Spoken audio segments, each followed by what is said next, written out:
Bapak, Ibu, Saudara-saudari dan adik-adik yang ada di Paroki Hati Yesus yang Maha Kudus Veteran, pada hari Jumat minggu lalu kita telah menjalankan devosi Jalan Salib yang pertama di masa Prapaskah tahun 2021 ini. Bila kita ingin tahu sebagai pengetahuan sejarah bahwa Jalan Salib dimulai pada abad ke-14, diperkenalkan oleh para biarawan dari Ordo Fransiskan atau OFM, lebih-lebih sejak Santo Fransiskus Assisi mengalami stigmata. Pada awalnya, Jalan Salib tidak ada perhentian-perhentian seperti sekarang ini. Ada rute yang ditempuh dalam rangka Jalan Salib, yang tentunya berubah dari waktu ke waktu.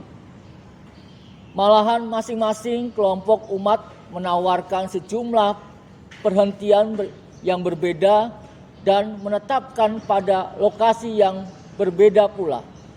Sampai pada abad yang ke-18, Paus Clemens yang ke-12 menetapkan jumlah dan lokasi perhentian Jalan Salib secara definitif sampai sekarang.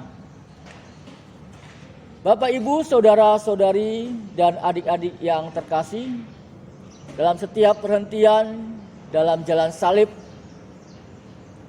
tentu mempunyai nilai yang sangat penting untuk dihayati sebagai sebuah ucapan syukur atas belas kasih Tuhan Yesus yang menebus dosa umat manusia dan juga sebuah bahan refleksi dalam kehidupan manusia. Setiap perhentian mempunyai nilai yang berbeda-beda, mulai dari Yesus dihukum mati hingga wafat di kayu salib. Kita akan melihat secara singkat nilai yang terkandung dalam setiap perhentian Jalan Salib itu. Perhentian ke-1, Yesus dihukum mati. Perhentian ini mengajarkan kita untuk berani bertindak dalam melakukan kebenaran, walaupun itu terasa berat, serta menjauhi segala amarah sehingga bisa saling mengasihi dan mengampuni. Peristiwa kedua, Yesus memanggul salib. Ini ingin mengajarkan kepada kita untuk tidak malu dan merasa sendiri ketika menghadapi suatu permasalahan, karena Tuhan akan selalu membimbing dan menyertai. Peristiwa ketiga, Yesus jatuh pertama kali. Peristiwa ini ingin mengajarkan kepada kita untuk kuat dan juga semangat kembali ketika mengalami kegagalan dan juga mengalami kejatuhan dalam diri kita. Peristiwa keempat, Yesus berjumpa dengan ibunya. Peristiwa ini mengajarkan untuk selalu bersyukur atas karunia keluarga yang selalu ada dan mendukung di saat susah maupun senang. Peristiwa kelima, Simon dari Kirene membantu Yesus memanggul salib. Peristiwa ini mengajarkan kita untuk selalu berbuat baik dan menolong sesama tanpa ada pamrih. Peristiwa keenam, Veronika mengusap wajah Yesus. Peristiwa ini mengajarkan untuk selalu mengucap syukur dan berterima kasih kepada orang yang memberikan bantuan dan juga dukungan. Peristiwa ketujuh, Yesus jatuh kedua kali. Peristiwa ini mengajarkan untuk tidak pernah menyerah walaupun sering mengalami kegagalan dan juga seringkali kita jatuh.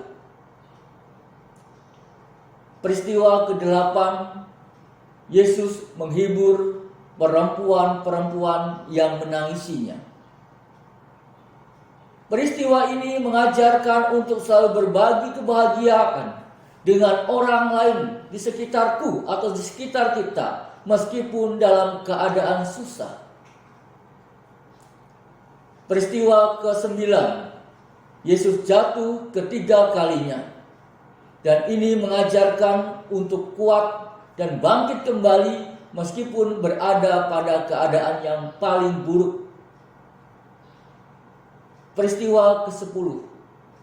Pakaian Yesus ditanggalkan. Peristiwa ini mengajarkan untuk kuat dalam usaha untuk menjadi baik dan ikhlas dalam menghadapi suatu permasalahan. Peristiwa ke-11. Yesus dipaku pada salib.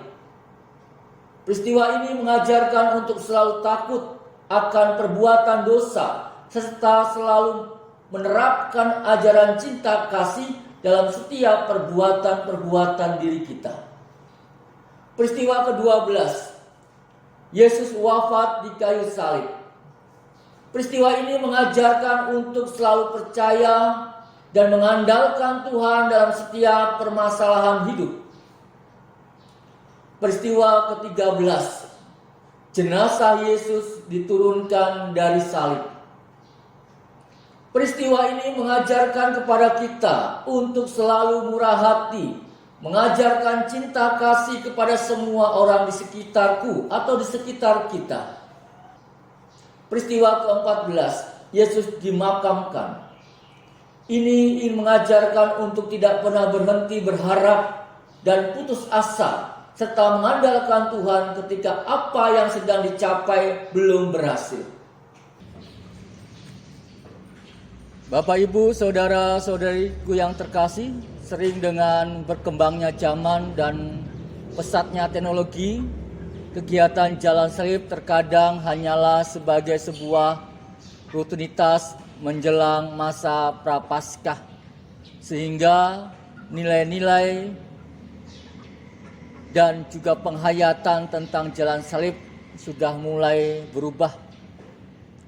Perkembangan teknologi membuat remaja menjadi apatis dan lebih disibukkan dengan teknologi yang ada serta kurangnya perhatian dan bimbingan dari orang tua tentang pengajaran keagamaan dan nilai-nilai dalam jalan salib itu. Sehingga nilai-nilai yang ada belum dipahami dan dilaksanakan dalam kehidupan sosial. Oleh karena itu, Bapak, Ibu, dan saudaraku yang terkasih, maka diperlukan adanya bimbingan dari orang tua serta sebuah pengalaman baru bagi remaja sehingga lebih aktif dalam kegiatan keagamaan dan sebagai bahan refleksi diri, supaya nilai-nilai kebaikan yang ada dalam peristiwa jalan salib dapat terus dihayati dan nantinya diterapkan dalam kehidupan bermasyarakat. Dan kita pun semakin dalam diri kita semakin kusuk dan juga menghayati ketika kita mengikuti devosi jalan salib di mana kita melakukan setiap hari Jumat pada masa Prapaskah ini. Berkat Tuhan menyertai kita semua. Amin.